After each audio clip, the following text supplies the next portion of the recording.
Alright, let's talk plastic. So yeah, clearly I care a little too much about video game boxes. When you get to having enough of them like I do, you care about some really dumb details, and sometimes less dumb details, like this box art just kinda not making any sense.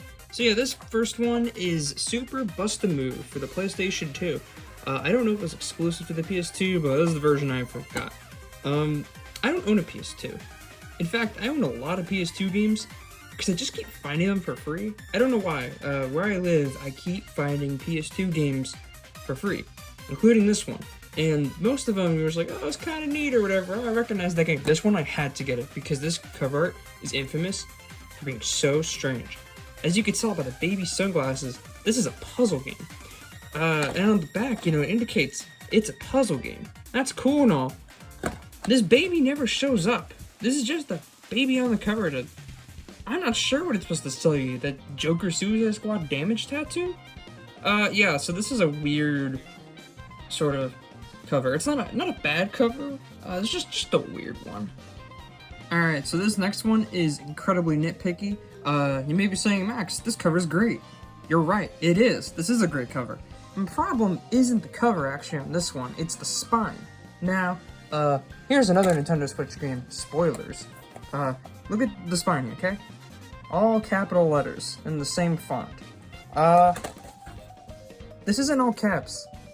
I think it's the same font. I'm not actually entirely sure about that, but it doesn't matter. This is the single Switch game on my entire shelf that doesn't have all capital letters. Why? Now, okay, I kind of get why. Because they're doing this whole N uppercase and then lowercase and then R again, and then all the dire would be kid level capitalization. Okay, I get it, I guess. But I don't think it needs to translate over to the spine when literally every other game just does all caps.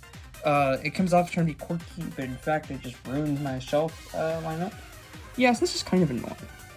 Alright, and since I just showed it off, Mario and Sonic at the Olympic Games. This is the 2020 Tokyo one, which of course did not actually take place in 2020. This box art looks like two PNGs put on a background that you get off stock images. I mean, here, look at this. That's a lot better. That's the 2010 Winter Olympic Games one. It actually looks like they're doing sports, and it's got, a background and some action. This could be from anything. This could be a Mario Kart thing for all I know. It isn't, but I'm just saying, it looks really generic. Okay, so this is Wolfenstein 2. It released in, 2017, I think. I haven't played this one, but it looks pretty neat. And you may be saying, what's particularly wrong with this box art? It's just generic white dude standing in a background. And that box art, gets the job done generally. And these aren't bad, they're just sort of bland. But that isn't why I'm showing it. I have a few other games with that problem. It's because the first game in this sort of reboot, Wolfenstein The New Order, from a few years prior, has an amazing box art. I mean, look at this. You got the guy front and center. If it was just this guy, it'd be super bland. I'd hate it. It'd be super boring. Just a guy on the front. Oh boy, exciting. But these guys in the back, I don't know. They make him pop more. They make it seem more like an army, a group of people, almost more like a mysterious threat. It just looks a little more aesthetically pleasing. I really like this box art. And so when the sequel doesn't have parity with that, that's kind of why I think it's less interesting. I know the Nintendo Switch version of this game has a different box art. And, I think it's actually the inside of this. Maybe? I did. Oh, well, okay, it looks kind of like that. Maybe it's behind the disc. Oh my god. It's a really bad one. Okay, yeah, so this is the Nintendo Switch one. This one also looks, I think, pretty good, actually. This is a lot better than the one we got on the front of the Xbox version. Which kind of makes sense. I've heard the thing with some other games, like Doom 2016, for example. They put, the generic-y, sells the game better to people box art on the front, and then when they re-release it on something like the Switch, it has the cool box art. That's usually the reversible cover, because, people know the game is good now. Okay, sure. That's not really what I'm here to argue. I'm here to argue that inner box art, this still looks cool. It still doesn't have parity with the first one. I think I like when box arts throughout a series, especially on the same console, have some similarities and sort of look similar, but, not too similar, just sort of show that they're part of the same series. And this doesn't do that. Both versions, both the good and bad version of this box art, So that's kind of what I like this one. And a similar problem happens with the Zelda remakes on the 3DS. Ocarina of Time 3D is a 2011 3DS game, so the year after the 3DS came out. And it's got a really clean, simple box art, you know, just the logo and the gold background, and like, cool. It looks nice. I kind of wish it had been more, but whatever. I kind of wish it looked like the Majora's Max box art. But, this is from 2015. These two games, they're companion games. You know, this one isn't a direct sequel, but it uses all the same assets in the original version. I'm pretty sure the remake uses pretty much the same assets. I mean, of course, it's some new stuff here, but you know what I mean. And so these two should have pretty similar box art. Maybe not identical, like this just being a purple one with some art, but like, come on. These are radically different. I personally wish they just made this one look like this one initially, and then just keep this, because I think, on its own, amazing. This is actually really nice. You know, it's got the artwork, super colorful, the big moon in the background, that's the big presence, but I like how they tilted the moon, so the logo isn't being covered by its face. That would look really stupid. But it looks really good. It's just compared to this one, it's like, it looks like they're not the same thing, even though they're really similar games at the end of the day. So same problem with Wolfenstein, except this one, I think the second game's box art looks better. Woo.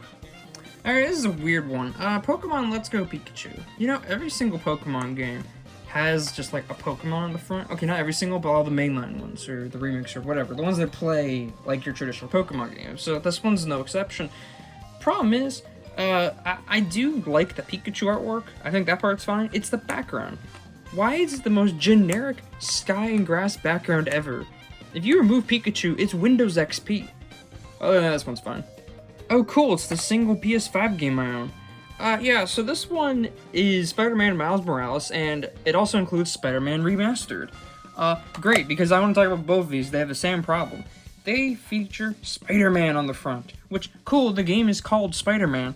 But I don't think it's a big focus on, like, what really makes these games special. Sure, like, all the web singing, whatever. But it's, the being able to swing through New York City. And so, I've seen an idea thrown around where this box art just had the city in the background. It's like, you could have the same pose or whatever. That would look really good. I think it would. But instead, it's just gradient. And so, I think, while they get this nice kind of minimalist look, it doesn't seem that exciting to look at the end of the day. And I just kind of wish there was a bit more going on here for having such a majestic world alongside good character to play as. Which, so I think having Spider-Man on isn't the problem, it's that he's the only thing on. And of course that applies to both, and the sequel that's coming out in like a month or two. They didn't fix it, it's the same darn thing. It just has both the Spider-Man on it. Alright, here's a topical one. Barbie Groom and Glam Pops. I don't know why I own this game. I think it's because my sister had it back in the day. But I still have it. Great. I wasn't gonna talk about this, but I thought, hey, wouldn't it be funny if Barbie had a problem? And I looked at it, and I found one. See this right here? The free 1-month VIP trial? That's not a sticker. That's just there. That is permanently on the box art. I don't want to take the paper out. I kind of want to take the paper out, but not right now. And see, that's a sticker. But that's a sticker. That's on, like, the piece of paper. So you can't get rid of it anyways without ripping it. Why? Literally, you could have put it on the plastic wrap that was originally on this, which a lot of games do, and that's fine. I do not care if games do that. You could have put on just the plastic part here. Yeah, it's kind of annoying. You know, it's going to leave some residue, but you can usually live with it. Usually, but whatever. Still, that's super annoying. You know, I'm curious about, does the back mention it? No! So they could put that on the back.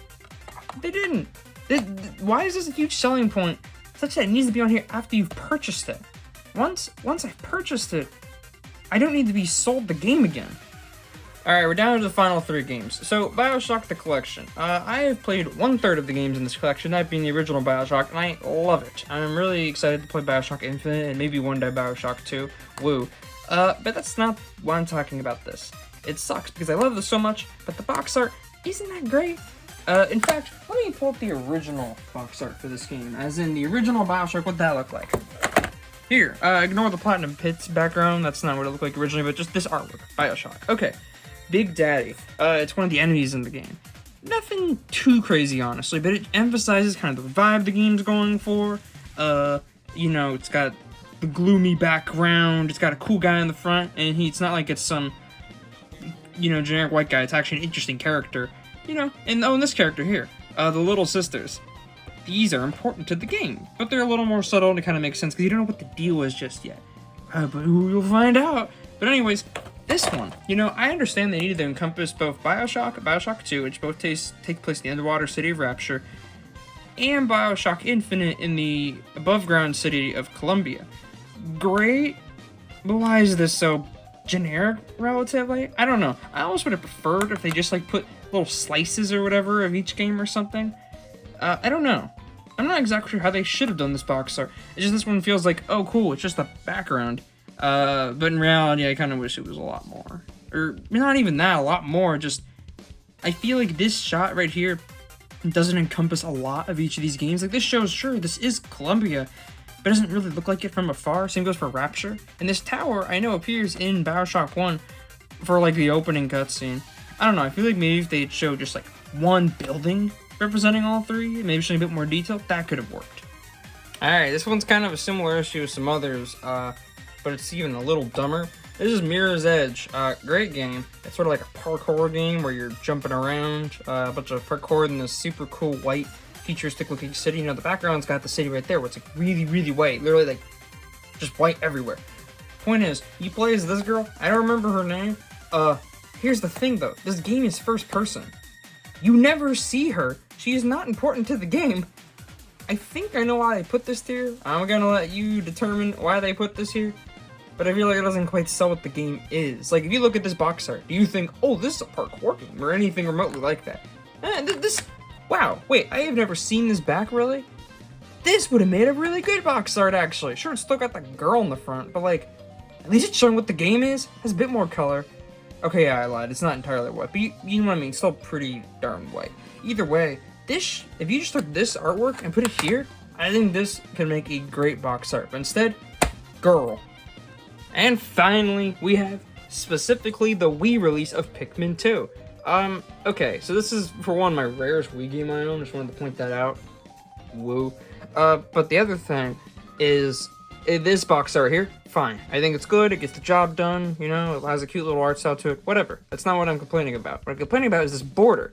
Now, any Nintendo game during this time period that has a re-release for $20, I think, it's called the Nintendo Select. It has this red border. For example, I got Mario Super Sluggers for the Wii as well. Same border, okay? Not great, but out of all the sort of re-release borders that Nintendo and really any company's done, this is probably one of the best. That's not the problem here. The problem is this is the only way this game was released. I think in the States at least, maybe everywhere. But this game came out so late in the Wii's lifespan, they're like, hey, we're just gonna make it $20. Because this is a release of a GameCube game. The original on GameCube, Pikmin 1 and 2, those come out and then they re-released for the Wii with a new control setup. Because you can play GameCube discs on a Wii, but you couldn't use the Wii remote to play these games. And they found a way to make the Wii remote really fun to play these games with. So it's great and all. But again, this game released in 2011, I think, for the Wii in America. And so they just said, just put the board on and make it $20.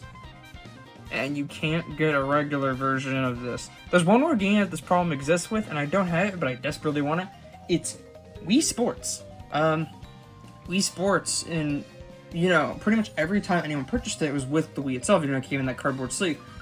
I don't know why, but Nintendo released a Nintendo Select version of Wii Sports in a plastic case. And so there does exist an official plastic case for Wii Sports. It has the border, but at least it's an official plastic case.